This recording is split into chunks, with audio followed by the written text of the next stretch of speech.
Hi guys, the Courtesan here with vlog number 5.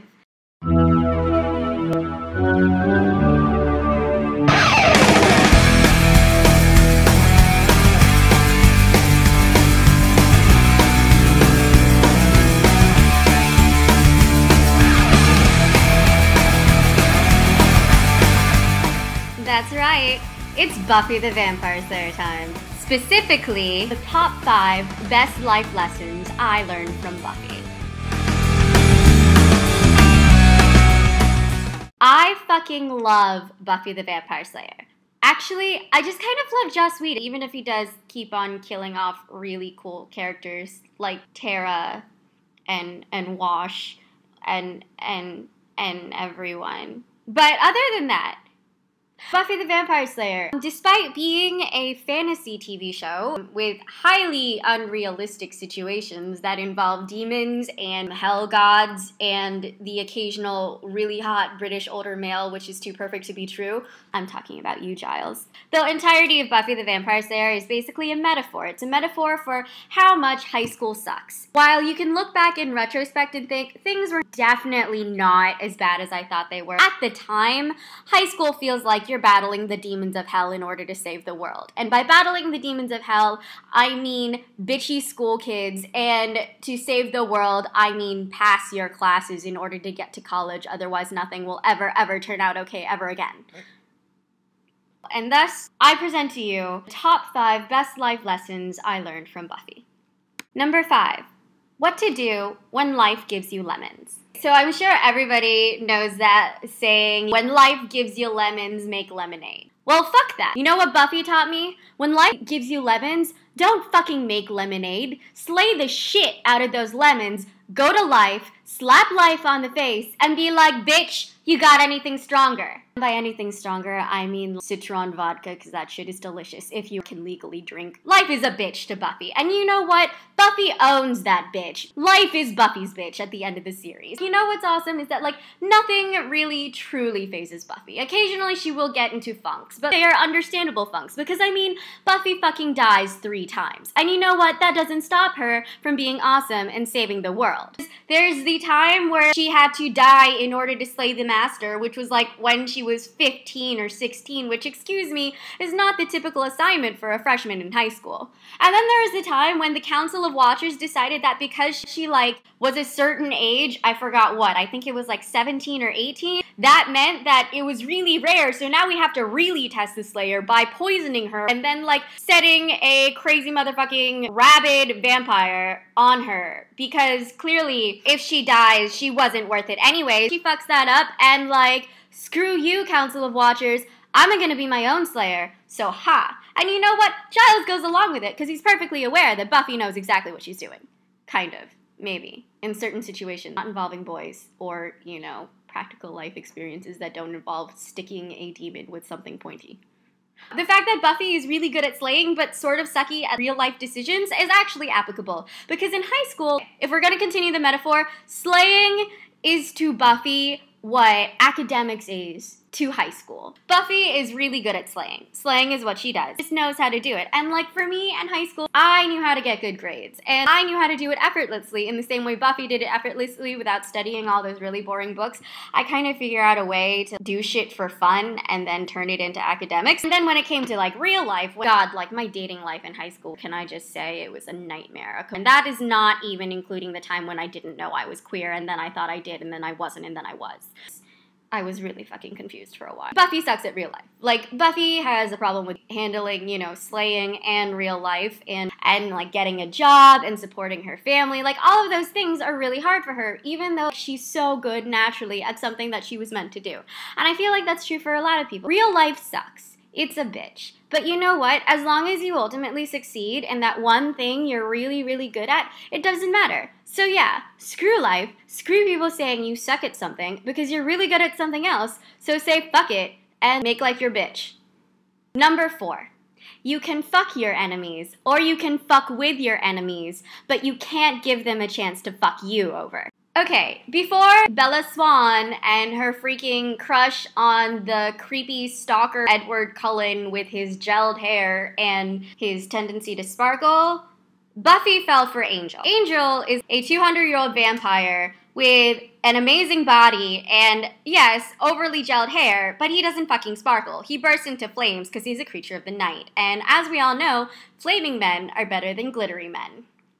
Buffy is a vampire slayer, and she falls for a vampire. And it's a thing, and it's a really complicated thing, especially because she loses her virginity to Angel, and then he turns into Angelus because he loses his soul, and then there's this thing where he kills everyone, and she has to send him to hell, and it's a metaphor for an abusive relationship and losing your virginity and how that sucks sometimes. So she fucked her enemies, and she fucked with her enemies. Like, there was that time when Dracula was all like, haha, you are my minion now, and Buffy was like, I will drink this blood, but really it's just a ploy because this is disgusting, and haha, I'm gonna stake you right now. Buffy does the mental mind fuck with her enemies. Buffy does the in your pants fuck with her enemies. But when she gives her enemies a chance to fuck her over, it's really, really bad. Like, there is that time she basically goes over to the evil demonic frat house, and it turns out the guy that she made herself vulnerable to ended up being the head of a demonic cult and trying to sacrifice her. It's not even just Buffy, right? It's Xander. Xander falls for the demons. Like, there was that one time where Xander was like, oh, a teacher. I'm totally hot for teacher, and she's totally hot for me, and then she wasn't because she was a giant praying mantis. Yeah, this is why you should not have sex with your teacher, no matter how hot they are. Eventually, they will want to behead you and lay their eggs in the decapitated stalk of your neck. Anytime a character gets fucked over by their enemies by leaving themselves vulnerable and not being aware of their situation, it ends really badly. But anytime you fuck your enemies or fuck with them, eventually that ends up okay. Sure, Angel, she ends up having to send him to hell, but then he gets his soul back, and it's okay. So sometimes, like, if you're enemies with someone, you can bond over mutual orgasms, and that's okay. But just make sure you leave the bonding to mutual orgasms and not into your enemy's gonna tie you up and have his way with you and also try to kill you and lay eggs in your head. Number 3, quiet nerds are the best in bed. Let's talk about Willow and Giles. Willow starts out the series, she's so shy, like, she's really smart and she's really powerful, but she doesn't quite know how to handle it. And then she has some of the greatest relationships in Buffyverse. She has Oz, who, by the way, is a werewolf. Werewolves are, like, super mega awesome foxy hot. And then there was Tara. And let's talk about the fact that Willow and Tara made a generation of girls question their sexuality. And by question their sexuality, I mean they had levitating sex. I don't care if you are a straight girl to the core, a 0 on the Kinsey scale, and really only want the penis at all times. If you saw that shit, Tara's cascading bosoms in her corset, and Willow, like, throwing her head back and her red hair, the sparks and the levitating, there is no way that you could not think, that looks like a lot of fun. I mean, they were having tons of orgasms and flying at the same time. Also, Giles. Let's talk about Giles. Let's talk about the fact that, yes, he's a bookish librarian with a really hot British accent and horn-rimmed glasses and tweeds, and then all of a sudden, we look back in time and he's hiding this magical, mystical, cult punk rock past involving worshipping Igon in order to get a high off the power. Yeah. The quiet nerds are the ones who are smart and also private, and probably are hiding a lot of secrets. And in my experience, this is all a recipe for really fucking good at bed. There is nothing you can say to convince me otherwise. It's the truth. Let's move on. Number 2. Never belittle your annoying little sister. I'm a little sister, and I can honestly say that Dawn as a portrayal of an annoying little sister is highly accurate. I hate Dawn. I find her even more annoying than Andrew. And I realize this is incredibly unfair, right? Because she's a character created to be annoying and also powerful, which are like the 2 worst characteristics of a little sister that you can imagine. As a little sister, I knew my sister well enough that I could annoy her with anything, and also I knew that anything I did would automatically be my older sister's fault because she was the one who's supposed to be watching me. Dawn illustrates the fact that, like, your little sister may be annoying now, but eventually she could be incredibly super powerful and the key to unlocking dimensions so that a hell god will want to take her blood. And while not every little sister will be a key to unlock dimensions for a hell god, they might eventually end up being something else. You know what? Elizabeth I of England was a little sister. I rest my point. Little sisters have shit to prove, and they also learn from their older sister's mistakes. And what they don't learn is always your fault. Like that time when Dawn became a kleptomaniac because she was all like, I need the attention, and Buffy was like, what the fuck is going on? that was Buffy's fault because she wasn't there for Dawn. Of course, Dawn had some responsibility. Like, there's no way Buffy was telling her, go ahead, be a kleptomaniac. Buffy had a hand in that and was seen as the responsible party. Or the time when Dawn didn't know enough about the characteristics of a vampire and went out necking in the woods with a vampire. It's like kind of a trope of the series, right? That Dawn always tries to get involved and know what's going on and occasionally is allowed to do some research, but in the end, anytime Buffy needs to do something and she lets other people help, she doesn't let Dawn help. I mean, because she doesn't want Dawn to get hurt, but also because she finds Dawn highly annoying and awkward in situations. It does that like squeaky yell thing that gets on everybody's nerves. Moral of the story, treat your little sister right, otherwise shit could literally lead to an apocalypse. Number 1, how real friends should act. The thing I was most envious about from Buffy was the fact that Buffy's friends are fucking awesome. Literally, they bring her back from the dead. They aren't just awesome to Buffy either. Every single one of the Scooby Gang, they would do anything for each other. Willow basically tried to end the world because she was so upset about Tara being killed. Xander didn't say, oh God, we gotta kill Willow in order to save the world. Xander said, we can save the world and we can save Willow. And he gave her that amazing speech about the yellow crayon. I'm sorry, I just need a moment to contemplate the awesomeness and fuzziness of the yellow crayon speech. He gave her the speech about the yellow crayon. He got her to back down. He got her to revert back to who she was. And then Giles went and took her to magical rehab in England. That's amazing.